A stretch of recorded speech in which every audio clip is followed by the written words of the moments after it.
Si ces pathologies augmentent, si de nouvelles pathologies apparaissent, je ne fais pas le détail, il y en a d'autres pathologies, mais beaucoup moins nombreuses qui apparaissent, qu'on est capable d'identifier, évidemment, je reviens à ce que je vous ai dit tout à l'heure, il faut aller chercher l'origine dans l'organisation du travail. Ça veut dire quoi? Qu'est-ce qui donc a changé dans l'organisation du travail qui pourrait rendre compte de l'augmentation des pathologies? Alors il a fallu en fait énormément de temps pour identifier ce qui était en cause dans l'organisation du travail. C'est un problème scientifique extrêmement difficile, un problème clinique très difficile. C'est en 2003 que finalement ça a été possible de vraiment faire la première publication. Il se trouve que c'est un thème qui vous intéresse, hein. Donc méfiez-vous quand même, c'est l'évaluation. Voilà. Ce qui est nouveau dans l'organisation du travail, c'est donc principalement deux choses qui sont dramatiques. C'est l'évaluation individualisée des performances et deuxièmement les contraintes de qualité totale. Alors, n'entendez pas dans ce que je suis en train de vous dire que je mettrai en cause vos travaux et vos recherches tout à fait légitimes sur l'évaluation. Je suis également un partisan de l'évaluation. Mais par contre, je suis extrêmement hostile, extrêmement critique aux méthodes d'évaluation qui ont été introduites dans les entreprises et qui se généralisent pratiquement partout. Alors, je vous en donne quelques mots pour que vous compreniez ce qui se passe. L'évaluation individualisée des performances, elle est très critiquable dans l'entreprise en tant que, entendez cette fois-ci l'évaluation telle qu'elle est pratiquée ordinaire, c'est-à-dire fondée sur des principes, lesquels principes sont mesures quantitatives et objectives du travail effectué. Voilà. Alors, ces méthodes qui sont fondées sur la prétention à faire une mesure, un mesurage du travail, ont plusieurs défauts. Le premier défaut, c'est que les bases scientifiques sont fausses. C'est radical, c'est absolument inattaquable, personne n'a critiqué, ne peut remettre en cause cette affaire. Pour des raisons précises, l'essentiel du travail, je ne peux pas vous le décrire, mais il faut que vous me croyiez, parce que sinon je suis prêt par contre à vous en parler longuement, parce que c'est très passionnant. L'essentiel du travail est de nature subjective. Voilà. Alors, pour que vous en ayez simplement une petite idée, quand vous travaillez, la première expérience que vous faites, c'est que ça ne marche pas. Ça échoue sur l'obstacle de la résistance du monde à la maîtrise technique. Sinon, on n'aurait pas besoin de vous. On pourrait tout automatiser. On ne peut pas automatiser parce que le monde résiste à la maîtrise. Non seulement la technologie au sens des objets techniques, mais elle résiste même au savoir-faire. À l'homme le plus habile, à la femme la plus subtile. Vous faites les soins et le malade, que vous soignez bien, il vous claque dans les pattes. C'est la résistance du réel. Vous conduisez une centrale nucléaire, et bien la centrale nucléaire ne marche pas comme disent les scientifiques et comme disent les ingénieurs. Ça, c'est des mensonges. Elle ne marche pas bien, les centrales nucléaires. Et c'est pour ça qu'on a besoin du travail vivant, c'est-à-dire de gens qui sont capables de faire face à l'imprévu, l'inédit, ce qui n'est pas prédictible. Vous comprenez ça? Alors, les gens qui font ça, ben, ils commencent par échouer. Travailler, c'est échouer. Eh ben, ça ne suffit pas. Il faut échouer, puis il faut chercher, puis il faut encore échouer, puis il faut endurer l'endurance. L'endurance à l'échec, le découragement, l'amertume, le sentiment d'impuissance, je suis nul, j'y arriverai jamais. L'agacement, la colère, tout ça c'est des états affectifs. Et puis en plus, vous emportez ça chez vous. Vous n'endormez pas la nuit, vous emmerdez votre conjoint, vous embêtez vos enfants. C'est-à-dire c'est toute une histoire qui continue en dehors du travail. Et puis vous en rêvez la nuit. Mais si vous ne faites pas ça, vous ne serez jamais un bon médiateur. Le médiateur, il emporte les histoires de la médiation. Et le banquier, là, donc je ne parle pas seulement de ceux qui vont très mal aujourd'hui, je parle du banquier quand il allait bien. Eh ben, quand le banquier allait bien, très occupé dans sa tête, y compris la nuit. D'ailleurs, ils dorment peu, ces gens-là, ils sont très... Alors, le travail vous prend tout entier. Et fondamentalement, ce sont des états affectifs qui sont premiers. Et quand vous trouvez la solution, eh bien, cette solution, elle est un rejeton de l'échec. Il faut échouer et endurer l'échec subjectivement pour qu'un beau jour, tout à coup, vous vienne une idée, ah, et si je faisais comme ça? Si je trouvais la rhétorique, si je sortais cet argument-là, peut-être que j'arriverais à avoir le cinquième, là, qui ne veut pas venir dans la négociation de l'environnement, sur le viaduc. Mais ça vous vient parce que vous avez cherché, et vous avez échoué beaucoup. Voilà. Tout ça, c'est des états affectifs. Fondamentalement, travailler, c'est échouer. Échouer, c'est souffrir. Endurer la souffrance, c'est de la subjectivité. Or, tout ce qui appartient au monde subjectif n'appartient pas au monde visible. Vous n'avez jamais vu un mal de dents passer. Hein? L'amour ne se voit pas. Vous avez compris ça? La haine non plus. Hein? Qu'est-ce que vous voyez? Les yeux brillants de la dame. Et vous vous dites elle-même, et à ce moment-là, vous prenez une paire de baffes. C'est vous dire que ce que vous voyez, c'est un état objectif qui n'a aucun rapport, quelquefois aucun rapport avec l'état affectif qui est derrière. Donc, cette chose est très importante. Ce qui est le monde subjectif n'appartient pas au monde visible, donc ne se mesure pas. Il n'y a de mesurable et de démontrable par la méthode expérimentale que de ce qui est visible ou peut être rendu visible. Vous ne verrez jamais les rêves que je fais de mon travail. La seule chose que vous pouvez faire, c'est me croire. Et pour que vous me croyiez sur le fait que j'ai un rêve, il faut que vous ayez rêvé vous-même. Si vous n'avez pas rêvé, vous ne saurez pas. Et il y a des gens qui ne rêvent pas. Bon, c'est juste pour vous donner une idée. Donc, ce que l'on mesure, parce qu'on mesure plein de choses dans le travail, eh bien, ce n'est pas le travail. Voilà. On prétend que ce n'est pas le travail. Donc, on mesure, au mieux, dans le meilleur des cas, les résultats du travail. Au mieux, dans beaucoup de cas, c'est même pas possible. Hein, c'est comme si pour les médiateurs, on comptait le nombre d'actions de médiation que vous avez faites. Ça n'est absolument... Il n'y a pas de proportionnalité entre le résultat du travail et le travail lui-même. Voilà. Il y a des médiations très longues, très dures, etc. Vous en avez un dossier. Vous êtes très mauvais médiateur parce que l'autre, il en a fait pendant ce temps-là 5. Voilà. 5 divorces. Tandis que vous avez un viaduc. Voilà.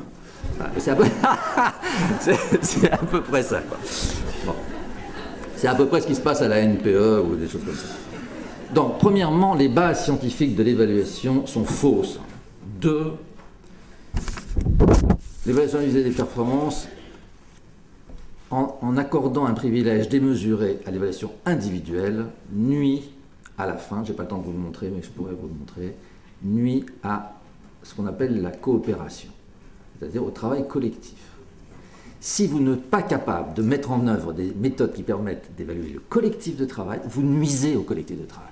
Et le problème de l'évaluation individuelle, c'est qu'elle nuit effectivement à la coopération et elle dégrade la qualité. Troisièmement, l'évaluation individuelle des performances crée la concurrence généralisée entre les gens.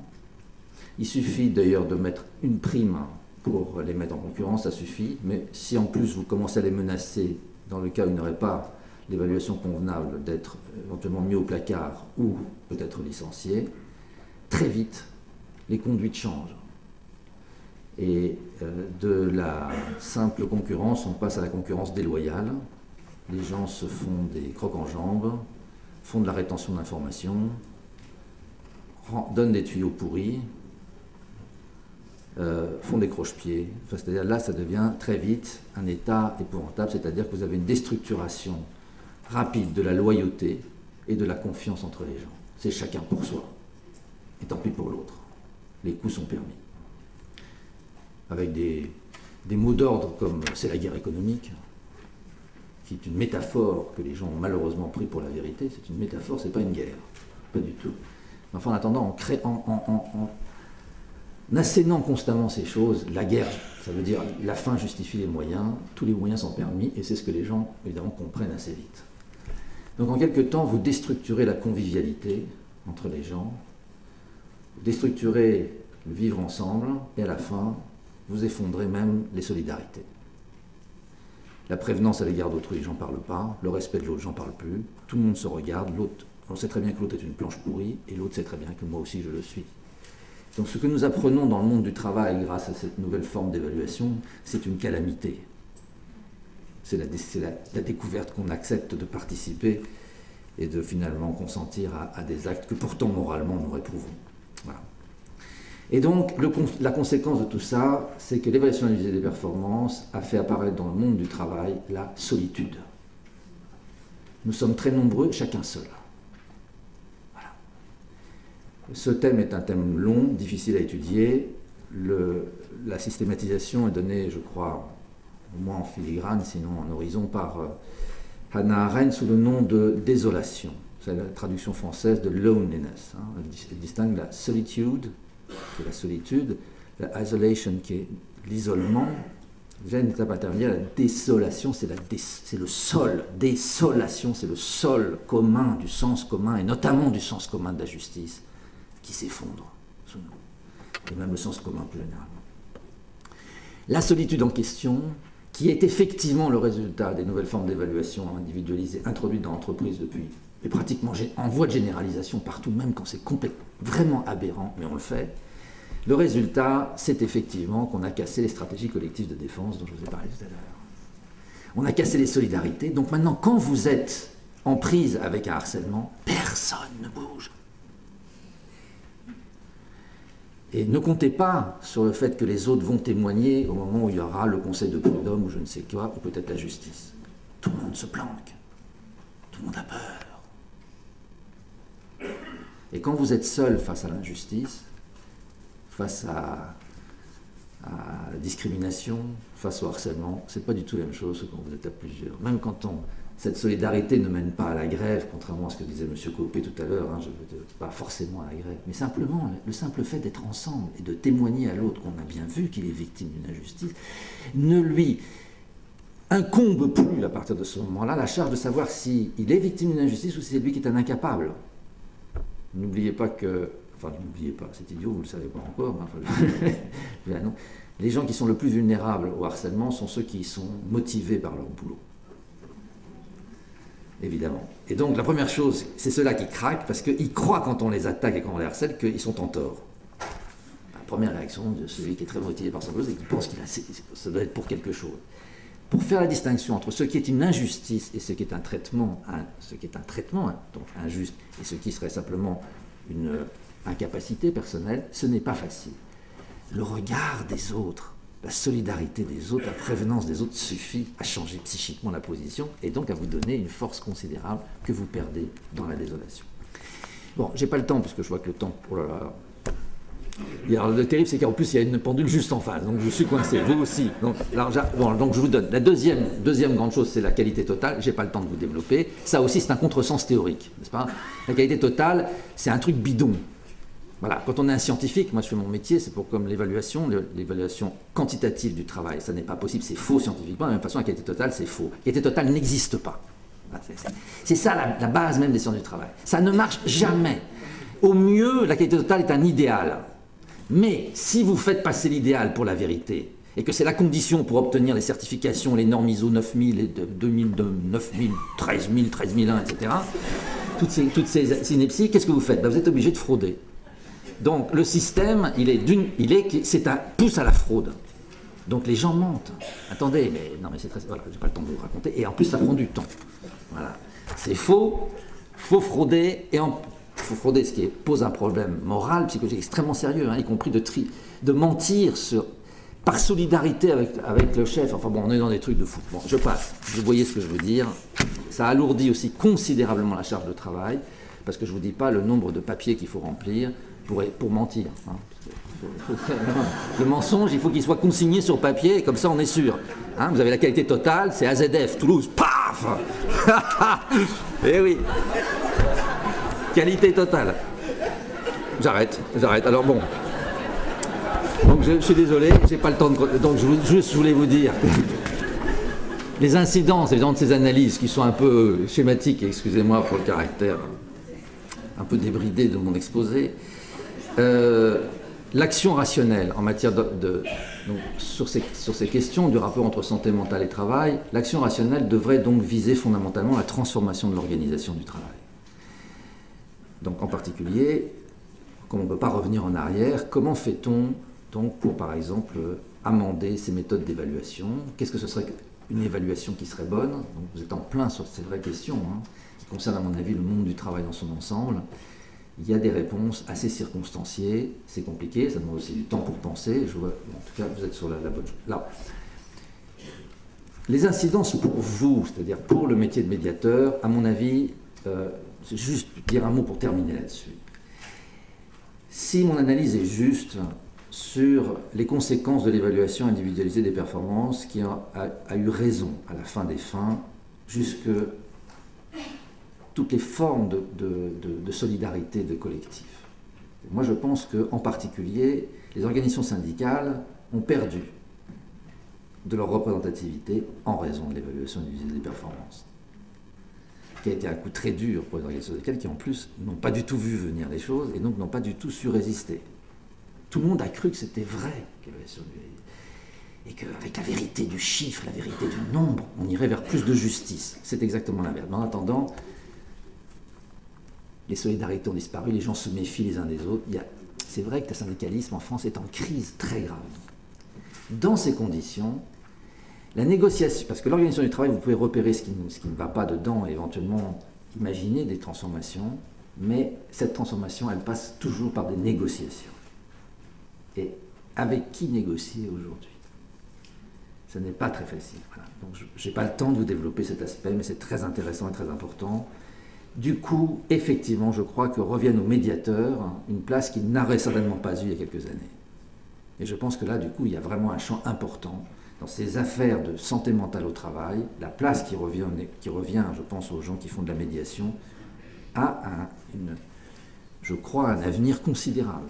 Seulement, attention, ça exige de la part, cette fois-ci, je pense personnellement, de la part des médiateurs, un outillage spécifique.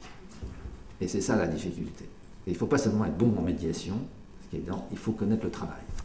Parce que si on n'entre pas dans la matérialité du travail, alors on ne comprend pas ce que disent les gens. Autrefois, c'est ce qui se passait dans les conseils de prud'homme. Je n'ai pas le temps non plus de développer ce qui se faisait de façon magnifique dans les conseils de prud'homme, même y compris au XIXe siècle, dans les périodes les plus dures.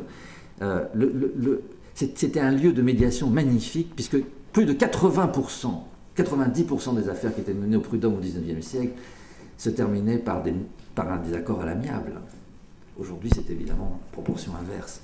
Et puis c'est très lourd, très compliqué. C'est bien qu'il y ait des prud'hommes. D'ailleurs, j'ai reçu un tract ce matin en prenant le métro sur les élections de prud'hommes qui vont avoir lieu. C'est important. Mais je crois que là, ça demande, pour arriver à comprendre les enjeux et comprendre ce que les gens disent et pourquoi ils disent, puisque c'est ce que vous avez très bien développé ce matin, il faut comprendre pas seulement les intérêts que les gens défendent, mais pourquoi ils tiennent la position qu'ils tiennent. C'est un degré de plus.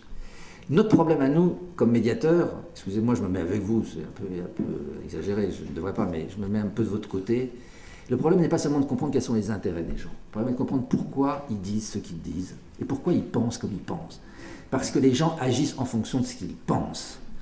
Or, ce qu'ils pensent n'est pas toujours si facile que ça à savoir, pour des raisons aussi qui sont liées à la subjectivité du travail, c'est que les gens sont plus intelligents qu'ils ne le savent eux-mêmes. L'intelligence au travail est souvent en avance sur la capacité que nous avons d'en rendre compte.